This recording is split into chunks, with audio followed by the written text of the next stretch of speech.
Afternoon, folks. Rob Zingler here for part 3 of the D420 unboxing video. This will be the last of the videos in this series, and it's probably the one you're all waiting for, where we finally take this beautiful regulator apart down to its individual pieces and look at it from a service technician's point of view. I'm wearing my Poseidon shirt today because although I'm a Scubapro tech, I just want to remind everyone that this certainly isn't authorized by Scubapro. It's not an official video. It's just one person's impression about this beautiful regulator, both from my standpoint as a diver in terms of the things that I look for, and as a service technician in terms of appreciating the physics that have gone into the reintroduction of this fantastic regulator. Before we take it apart, let's look though at two more features which make the center balance Poppet a work of art. The last two videos have talked about things like cracking effort and case geometry fault in terms of how this regulator performs, but there's a couple more points that bear discussion in terms of choosing between the latest S620 Ti on a Mark 25 and the D420. I think the D420 may leave it in the dust, although the manual has yet to come out. The work of breathing stats officially have to come out, but I'm really impressed with what we see so far. The beauty of the center balance Poppet, in addition to its light cracking efforts due to that little tiny spring, have to do with its stability under changing intermediate pressure. Now, intermediate pressure changes are only an issue with an unbalanced first stage like the Mark II, except for one scenario, and that's when you're running out of air, literally running out of air, and now your tank pressure begins to drop below the intermediate pressure of your first stage. In other words, below 150 psi, when you need everything that your system can deliver due to your own lack of attention in running out of gas.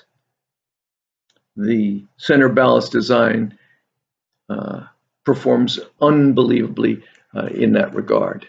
And so what I'd like to do is go off to the shop where I've set up a MagnaHelic with a little IP gauge next to it on a regulator that I've set up that allows us to change the IP on the fly.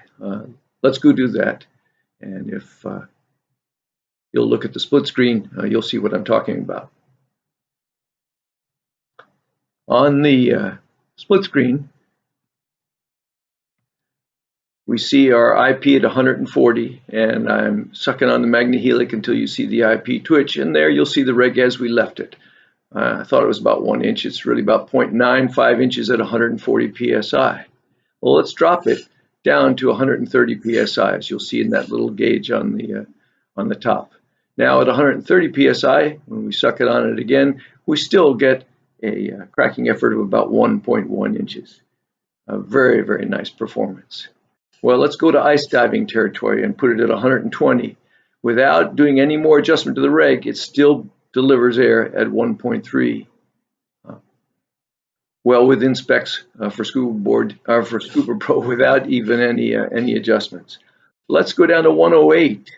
Now you're starting to run out of gas. When you suck on this reg with only 108 psi left in the tank, it still delivers a cracking effort of about 1.6 inches, just like any octopus on the standard setup. Let's press it even further, down to 100 psi. You pull on this reg and it cracks at 1.8 inches. Perfectly acceptable. Take it to the bitter end. You're now down to the last 60 psi in your tank. A downstream reg wouldn't be able to handle this. But look at this beautiful valve. Even at 60 psi, this reg will crack at 2.3 inches without any other adjustments than starting with a cracking effort of 1.1. And if you left it at the factory specs of 1.3, you'd be only marginally higher than that. A beautiful, beautiful piece of equipment. Let's look now at one other thing that is different between the S620 series, the standard center barrel regulator, and the and the center balanced design of the D420. Once again, looking at the split screen, you'll see here a standard 620 type of barrel where you have an orifice, gas coming from the first stage, and when the valve opens, air makes a quick right angle turn, either to the left or the right, travels down the side of all the plastic in the S-wing poppet, gets caught up in the spring, and only then makes a right angle turn to your mouth. It's a tribute to Scubapro's design that they can deliver such great airflow with this sort of an air path. Well, look at the D420. When the poppet opens, air goes past the knife edge, just as it did up here, makes a gentle turn, and boom, out your mouth. It's simply unbelievable what a better air path the center balance regulator and the 400 series design has. When you couple that with the exhalation valve that's larger, giving you a better exhalation work of breathing components, I think this rig is going to be the flagship of the fleet. All right, let's take it apart. We'll move to our little microscope here, and I'm going to take a knife edge and slip it underneath the decal and pry that off. Setting that aside, we see the pin cap for the mechanism, and we'll put a small pin wrench in there. You can use the Scubapro multi-tool, and we'll begin to open that up. So we'll spin that off.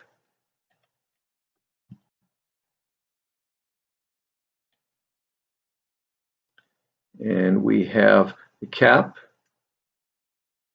the Venturi adjustment ring, and now we begin to see the sleeve, similar to the original valve that controls the Venturi flow mechanism. We'll lift out one more ring that has a little detent in it that engages the sleeve below, right here.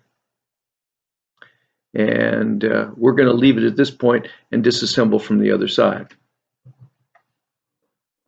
Coming back now, we'll pull off our hose, which we probably should have done beforehand.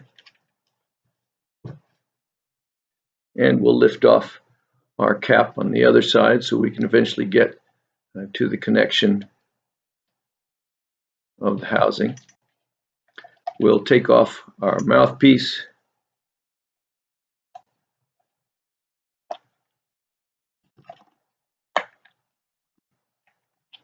And now we'll take off the exhaust cover.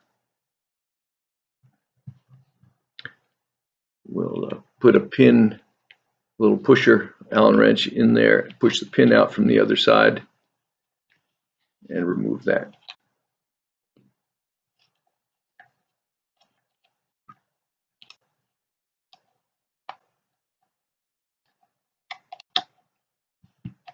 Comes off nice and easily. Now we'll remove the purge valve from the other side. Putting a little pressure on the front, we'll push the purge pin out.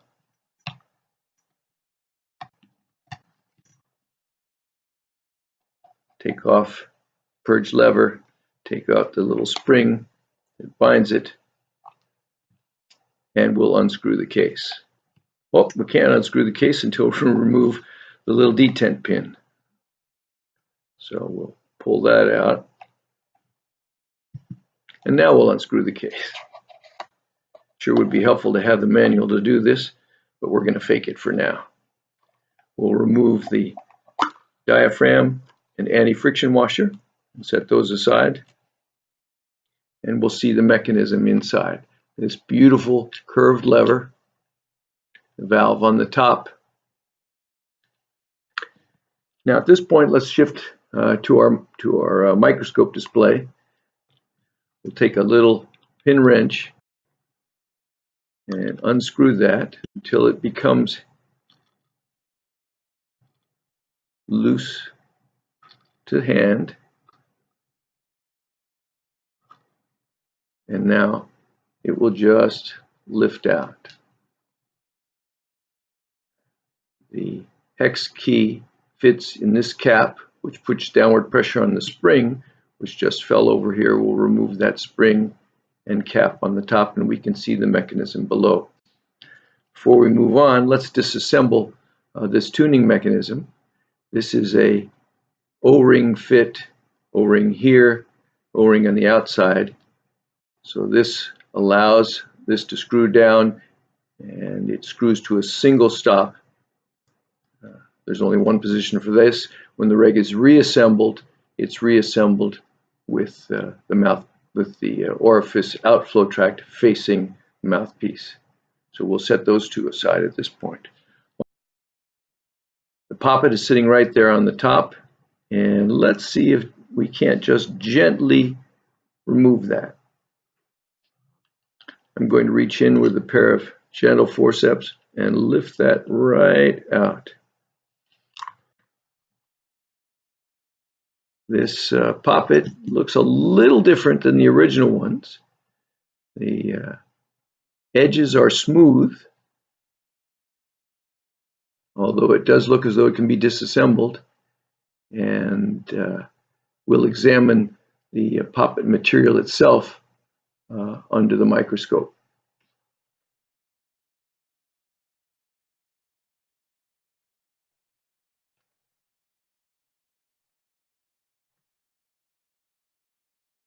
Nice and smooth.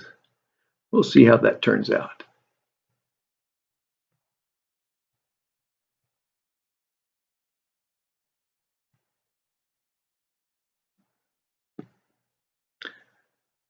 Now we get to the magic part, the poppet assembly itself.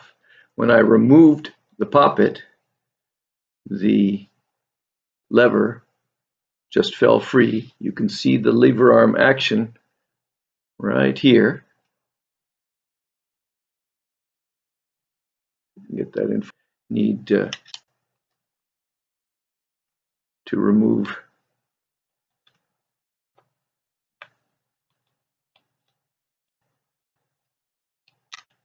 this assembly here, and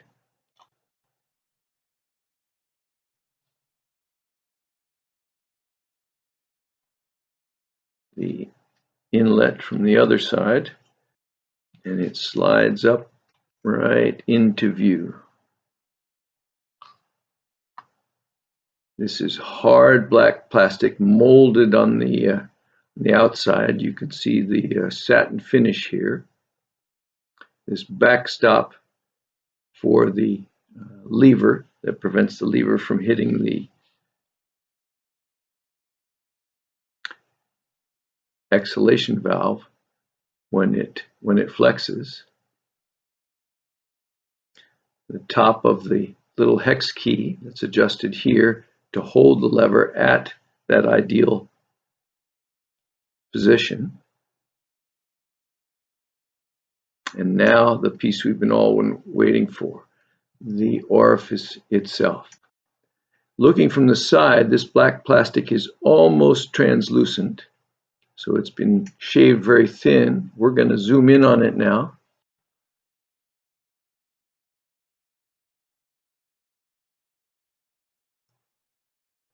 And see what we can see. A very sharp knife edge. I'll post a picture if I can.